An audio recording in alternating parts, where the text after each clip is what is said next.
Hello, my amazing friends. Nice to meet you all. Today, I am going to tell you the incredible story of my favorite artist, Taylor Swift. Taylor Swift is not just a singer, she is a global icon. Children, adults, old men, women, everyone is insane for her. She has created a legacy that will live on forever. Her Eras Tour is proof of that. Today, I am going to tell you everything about her life, how she became the richest, the most popular, and the most successful artist in the world. She has won countless awards, broken records, and inspired millions. This story will improve your English, teach you new words, and inspire you to never give up on your dreams. So get ready, because this is the most powerful, inspiring, and unforgettable story of Taylor Swift. Many years ago, in a small town in West Reading, Pennsylvania, a little girl was born. Her name was Taylor Allison Swift.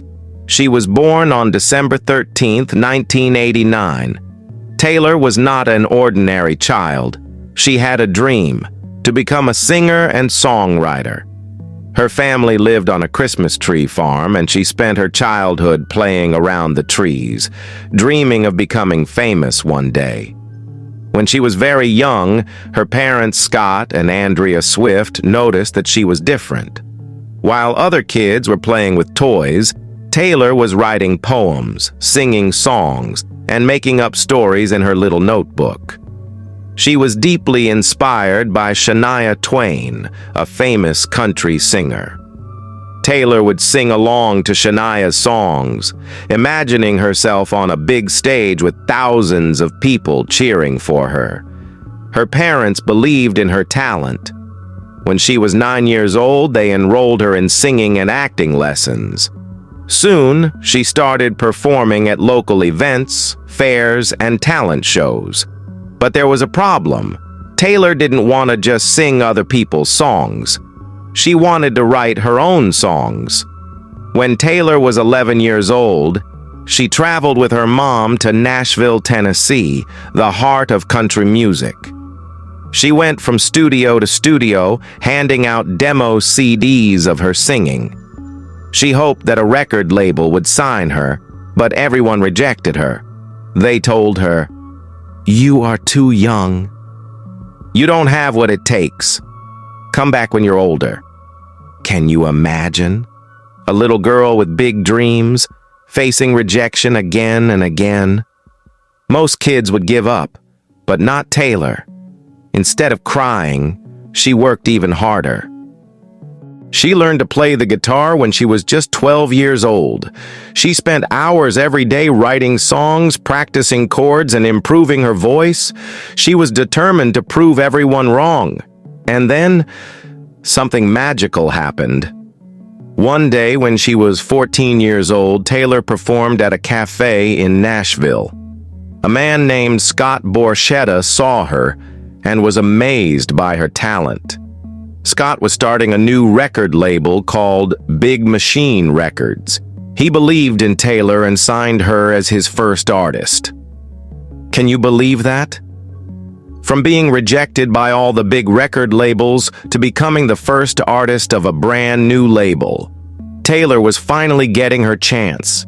She worked day and night to record her first album, and in 2006, at just 16 years old, she released her debut album, Taylor Swift.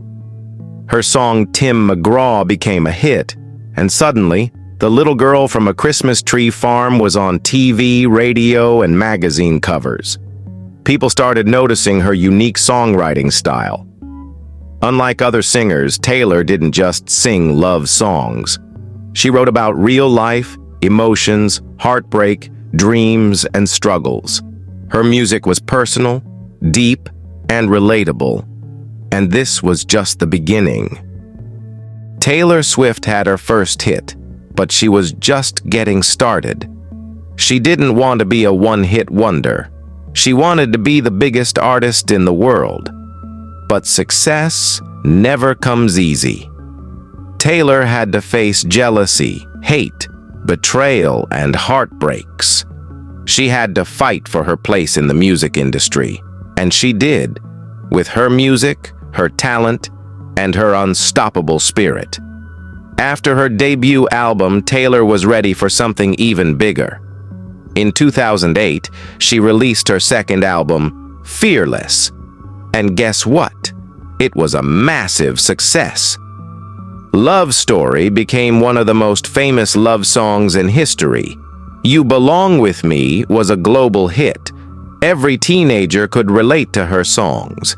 They weren't just about love. They were about dreams, struggles, heartbreaks, and standing up for yourself. And then, something unbelievable happened. In 2009, Taylor Swift won the award for Best Female Video at the MTV Video Music Awards, VMAs, for her song, You Belong With Me. She was so happy. She walked on stage in her beautiful silver dress, holding her award, ready to give her speech. But suddenly, Kanye West jumped on stage, grabbed the microphone, and said, "Yo, Taylor, I'm really happy for you. I'm gonna let you finish, but Beyoncé had one of the best videos of all time." Can you believe it? Taylor was shocked. She just stood there holding her trophy, completely embarrassed in front of millions of people. The audience booed Kanye, and Taylor left the stage in tears. But you know what? She didn't let it break her. Later that night, when Beyoncé won her own award, she called Taylor back on stage and let her finish her speech. This moment became one of the most talked about moments in music history. And instead of fighting back, Taylor did what she always does. She turned pain into music. She wrote songs about betrayal, fame, and standing up for yourself. She knew that people were watching.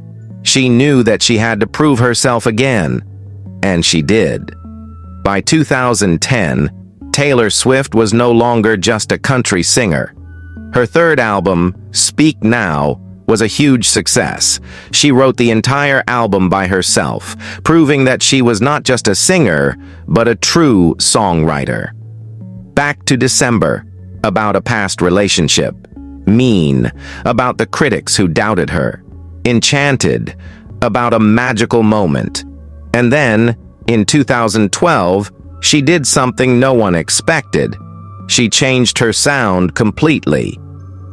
Her album, Red mixed country and pop with songs like We Are Never Ever Getting Back Together, I Knew You Were Trouble, 22.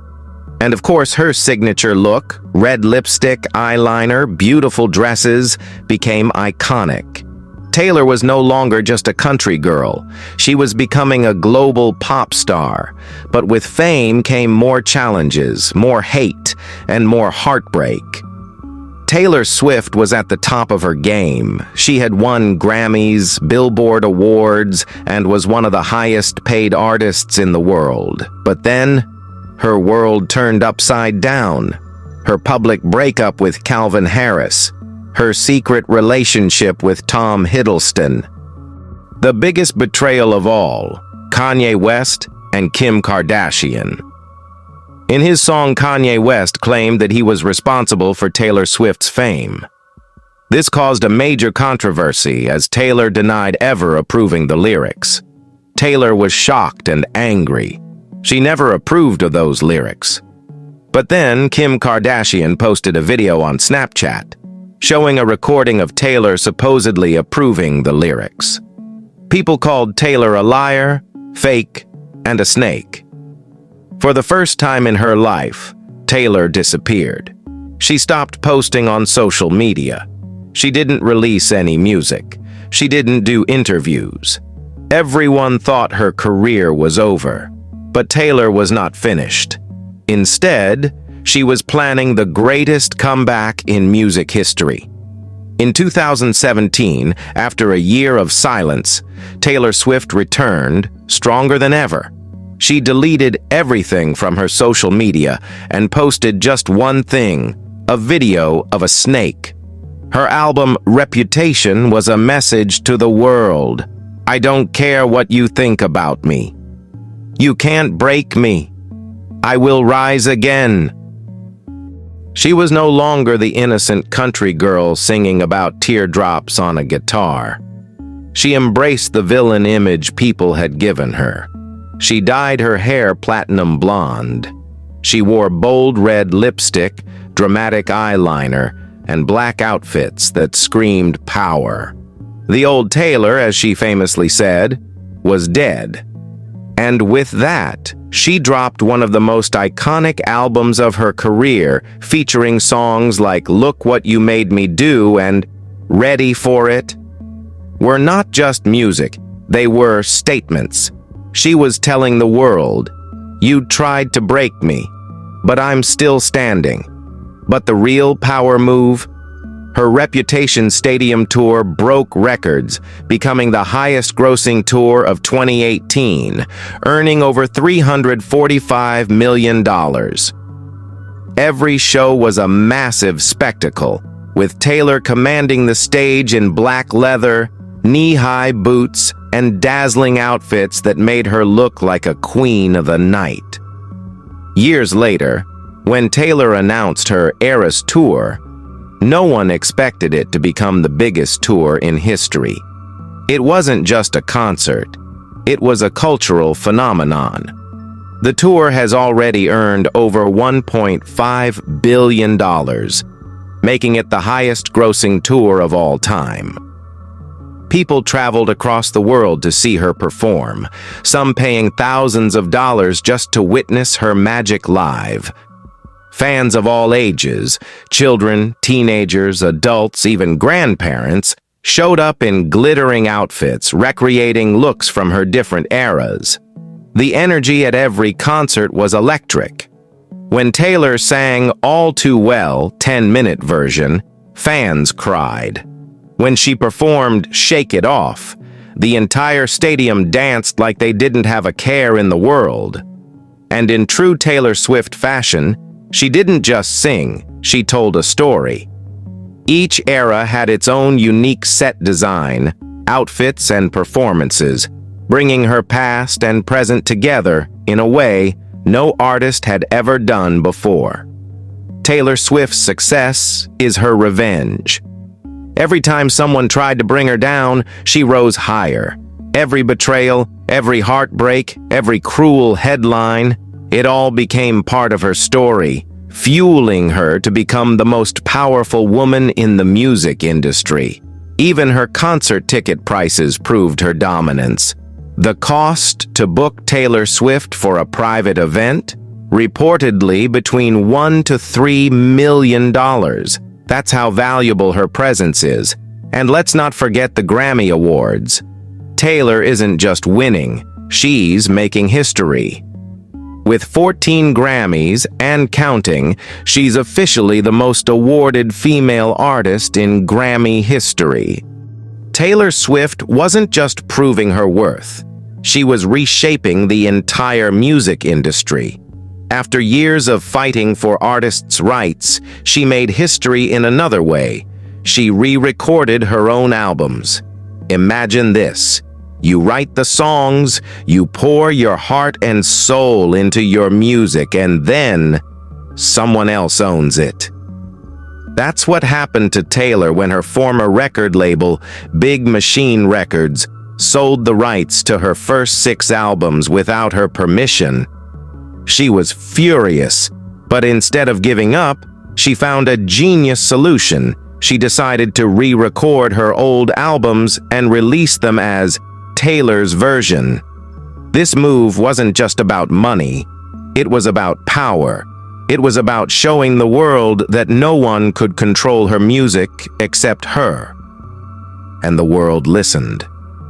Her fans refused to stream the original versions and waited for Taylor's version to drop.